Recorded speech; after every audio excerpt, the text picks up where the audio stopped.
An open letter to the Honorable Wab Kinew. I am an artist with multiple poorly understood health conditions who has struggled to find safe and appropriate health care in Manitoba and who underwent specialized spinal surgery in the US last year. Thousands of patients in Manitoba with complex conditions such as mine suffer daily without appropriate care unavailable here, but which could be delivered virtually by knowledgeable specialists out of province. This includes diagnostic, treatment, and consultation sessions, access to which is not optional, but essential to our receiving healthcare that is safe, specialized, appropriate, and effective. I'm writing to you today to request your support for legislative change that is necessary for many patients like me to receive the safe virtual healthcare that we need. The enclosed letter from the EDS Canada Foundation indicates, we believe patients with EDS are by definition complex. As such, they require and would benefit from accessing specialized care which is presently unavailable to Manitobans with no accessible Canadian specialists. I've received the impression that in general, this government seems to value the safety of patients. The creation of a patient safety charter, such as has been proposed, is an important step in a positive direction for Manitobans. And searching the landfill demonstrated that the lives of women matter and are of value to this government.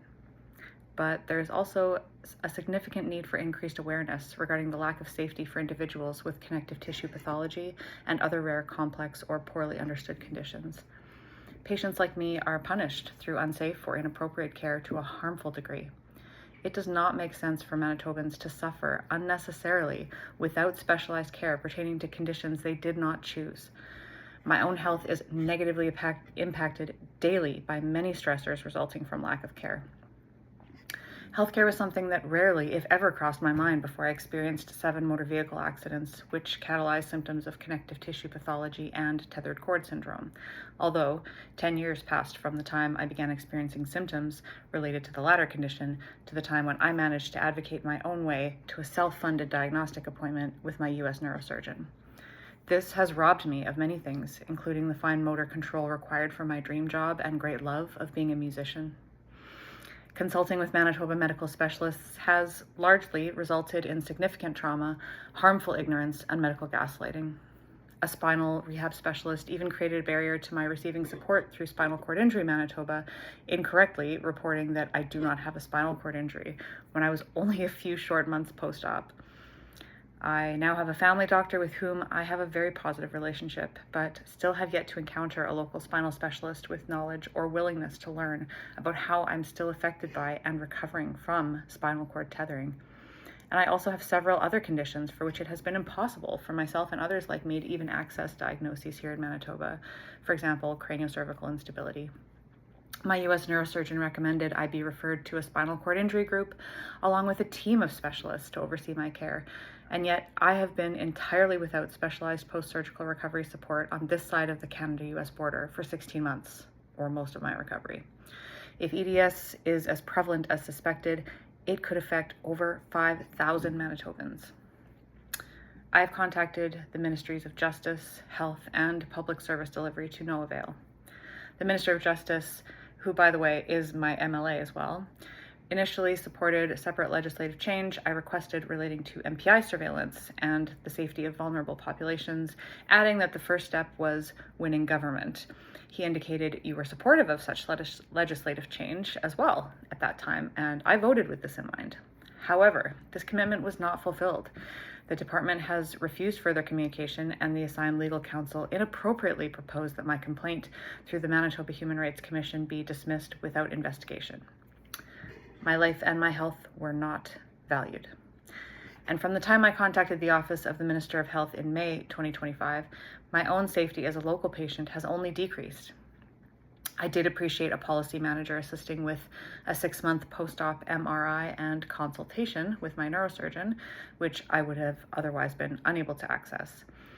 It was in this last consultation appointment that my surgeon explained I require a team of specialists who are knowledgeable about my conditions to oversee my recovery in order to ensure my best chances of success. My request to local neurosurgery was diverted to spinal rehab, who then made the request incorrectly and also caused more harm to my health. It was then denied by Manitoba Health, and this is where the ministry stopped assisting me. Instead of addressing gaps relating to safety within existing legislation, the policy manager suggested I appeal this decision through the MHAB, or Manitoba Health Appeal Board, which I went to great lengths to do. Legal Aid Manitoba determined the risk to my safety as a patient was so great that they should expand their usual criteria and award me a lawyer, which they felt would only be necessary to write an opening brief, and particularly since my previous case had already established that I require care that is unavailable in Canada.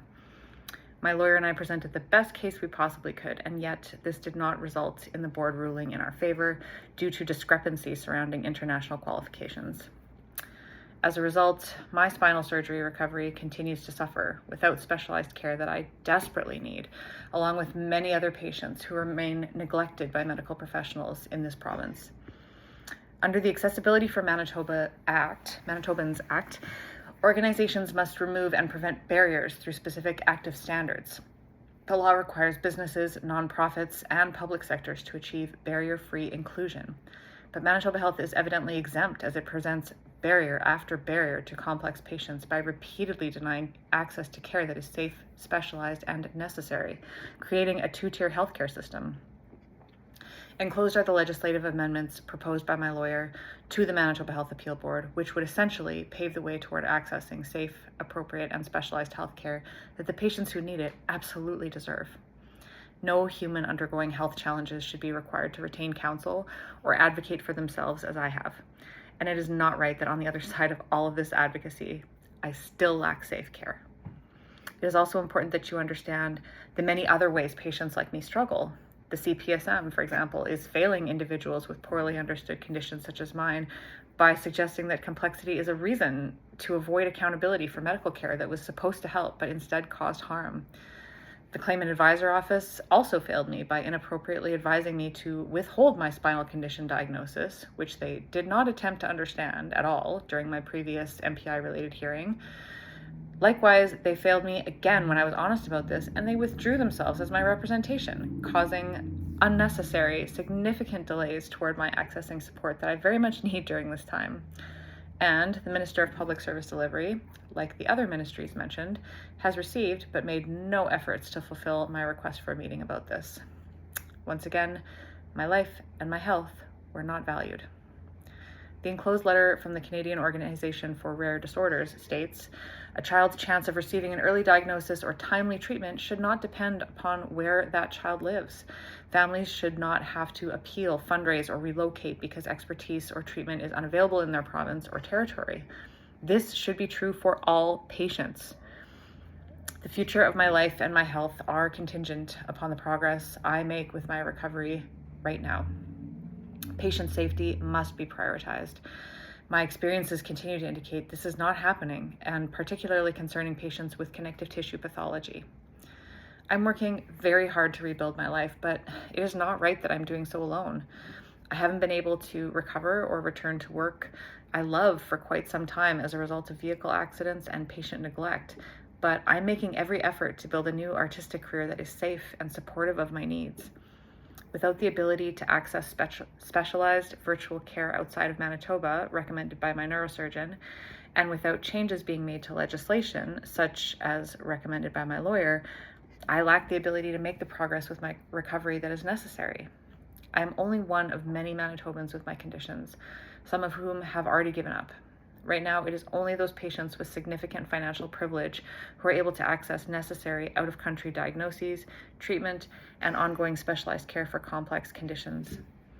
I have been doing my best to raise awareness through my online platforms, which I also urge your office to review as it is Disability Pride Month, and I have been sharing some important information. However, this is undeniably insufficient as medical neglect continues to harm patients like me throughout Manitoba. My question is this: will you act now in favor of patient safety, or will more harm be encountered by patients like me as a result of unsafe and inadequate healthcare and justice systems in Manitoba? Finally, something you and I have in common is witnessing a better path on the other side of loss, and specifically a loss involving reconciling differences with our fathers and cancer. This is something I do not wish to have in common with anyone for obvious reasons.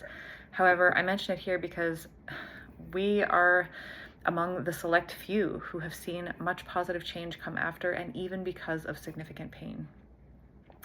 It is my great hope that I have not suffered in vain, and that the suffering of a large community of patients with my conditions will end when they are able to access healthcare that is safe and appropriate. I urge you to please review the information I have enclosed and support these necessary changes as soon as possible. I would be eager to explore these issues with you or your staff via a conversation or meeting, which I have thus far been unable to secure with any of the aforementioned ministries, but would appreciate. I hope for the possibility of beginning again in a good way. I hope to receive the care I need in order to reclaim my life, my health, and my career. And I hope for the access necessary for all patients in Manitoba, regardless of their needs, to receive safe healthcare. Respectfully, Lindsay White.